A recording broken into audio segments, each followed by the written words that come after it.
Welcome back to The Explainer.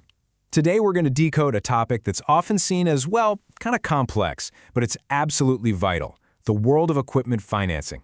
Look, whether you're out there upgrading a fleet of heavy machinery or you're outfitting a cutting-edge manufacturing floor, figuring out how to acquire major assets without completely draining your bank account, that is an absolute superpower for any business owner.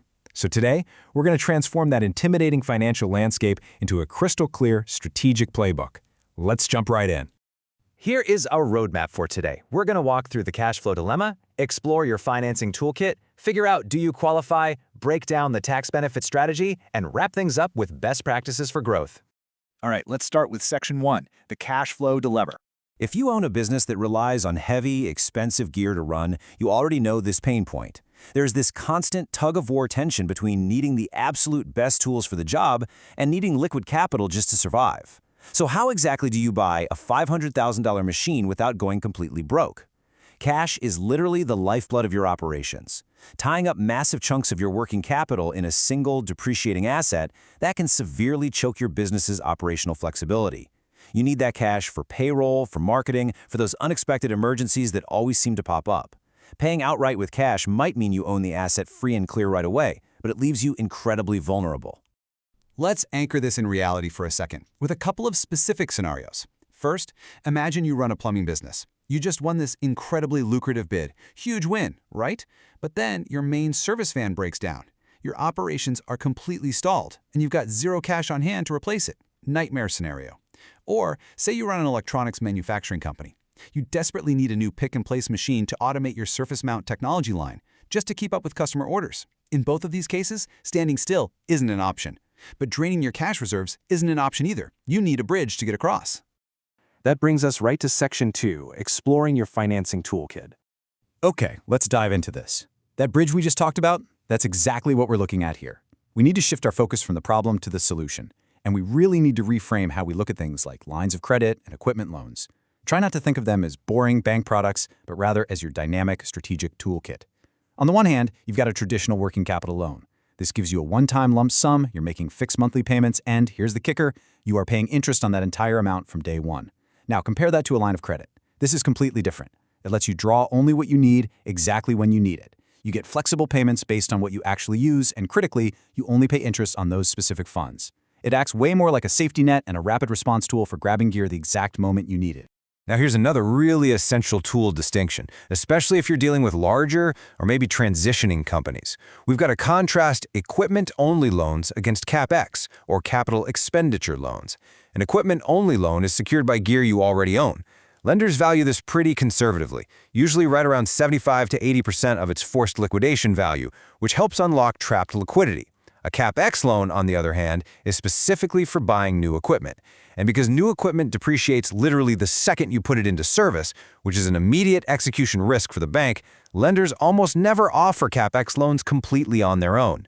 They usually require them to be tied to an accounts receivable line of credit just to guarantee you have the ongoing working capital to actually support your new growth. Which naturally leads us to Section 3. Do you qualify? Now, what's really interesting about this whole process is that getting approved isn't some dark, mysterious art. We just need to demystify the gatekeeping. Lenders basically just want a clear, coherent story from you. They want to know the equipment is real, that it's genuinely useful for your operations, and most importantly, that you can comfortably afford the payment. That's it. So they'll look at your credit profile, usually hunting for a minimum score around 600 to 650, though honestly 700 plus is where you get the really good terms. They're going to want to see at least 2 years of solid, profitable business history and an annual revenue threshold usually north of $250K. They're also looking really closely at the actual gear. Is it new? Is it used? Is it highly specialized? Or could they easily resell it if they had to? To get a little more granular on those financial health indicators, lenders are going to run your numbers through 4 crucial credit ratios. They look at debt service coverage, basically asking, can your current operating income actually pay off your current debts? They'll check your debt to equity, which is just how much you owe compared to how much you actually own. Your current ratio tells them if you're able to quickly flip your assets into cash if things go sideways.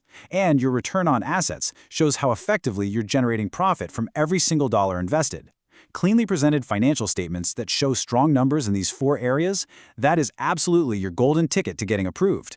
And once your numbers look good, the actual path to getting your hands on the gear is super seamless. It's really just a simple 4-step dance. Step 1. You apply and have an initial consultation. Step 2. You submit your documents. And a quick pro tip here, the fastest files are the cleanest files. Don't send in blurry smartphone screenshots of your bank statements, send the actual full PDFs. Step 3. The lender's underwriting team reviews everything and gives the green light. Step 4. You sign the agreement. The lender pays the vendor directly, and boom, you get your equipment.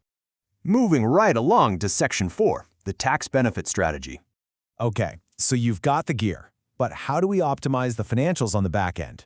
Look, I know navigating tax codes can sound a little dry, but when it literally saves your business huge amounts of capital, it becomes pretty exciting. And this brilliantly illustrates something massive. According to our sources, the One Big Beautiful Bill Act, or OBBA for short, permanently reinstated the 100% bonus depreciation rate for eligible business property acquired after January 19, 2025. This is huge. This return to full first-year expensing completely changes how you might time your capital investments because it allows you to deduct the full purchase price of qualifying equipment immediately. That directly lowers your federal taxable income for the year. Now, a major part of this strategy usually involves what's called qualified production property. But, and this is a massive but that you absolutely must bring up with your tax professional, electing out of this bonus depreciation might actually be necessary in some scenarios. Why on earth would you do that? State tax mismatches. States like California, New York, and New Jersey often don't conform to federal bonus depreciation rules. They might actually require a 100% add back to your state taxable income. So jumping on that federal deduction could inadvertently stick you with a much higher current state tax liability. Sometimes the standard MAC depreciation is actually your smarter, much more predictable play. All right, let's bring it home with Section 5, Best Practices for Growth. We've covered your tools, the exact qualifications, and some high-level tax strategies. Now, to completely transform yourself from someone who just occasionally buys equipment into a true strategic financial planner, you've got to avoid some really common pitfalls. First, always try to reserve your line of credit for strategic growth or genuine emergencies. Never overdraw it and try not to consistently exhaust your available credit.